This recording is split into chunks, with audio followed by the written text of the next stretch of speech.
Si on part depuis le départ, les islamistes ont d'abord ciblé les musulmans, c'est-à-dire les ramener et les rappeler à l'islam, les endoctriner en les culpabilisant, en rappelant l'enfer, le paradis, surtout l'enfer évidemment, plus particulièrement pour les femmes, et aussi la haine des juifs. C'est vraiment les deux éléments qui sont centrales, c'est la haine des juifs et la place de la femme en islam et le rôle qu'elle doit tenir et ce qui l'attend évidemment si elle ne pratique pas l'islam conformément à la charia. Et puis ensuite, petit à petit, on voit qu'ils ont commencé à surtout essayer de convaincre les mécréants.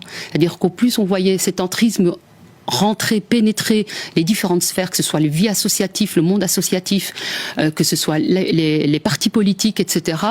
On voit qu'ils travaillent à l'intérieur ce qu'on appelle les idiots utiles, en leur faisant croire qu'il y a un vivre ensemble à travailler, mais ce vivre ensemble va toujours dans la même direction. C'est-à-dire que si on fait une fête de quartier, eh bien il faut que tout soit conforme à l'islam pour pas heurter les musulmans. Donc les Belges qui sont là, qui participent, ou les non-croyants, n'ont pas droit à leur verre de bière. On dit surtout pas, n'offusquez pas les musulmans, pas de boudin, pas de porc, mais on va plutôt préparer un couscous. Voilà, pas d'alcool. Donc il faut surtout pas heurter. Et ça vient surtout, on va dire, des travailleurs sociaux qui ont intégré, si vous voulez, le discours des personnes du vivre ensemble et puis des fréristes, en fait, des gens qui Donc, sous couvert de vivre ensemble, pour vous, c'est l'imposition, enfin l'entrisme des frères musulmans qui est à l'œuvre en Belgique, c'est ça? Tout à fait. Ils ont compris notre système, ils ont compris notre langage, ils ont compris comment arriver finalement à renverser les choses. C'est vraiment d'une manière assez perverse en fait.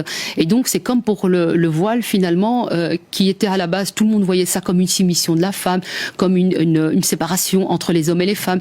Et puis tout d'un coup, c'est devenu ma liberté, mon choix. Alors que le seul choix que la femme fait finalement, c'est accepter le voile par soumission, parce qu'en réalité, il ne représente que ça.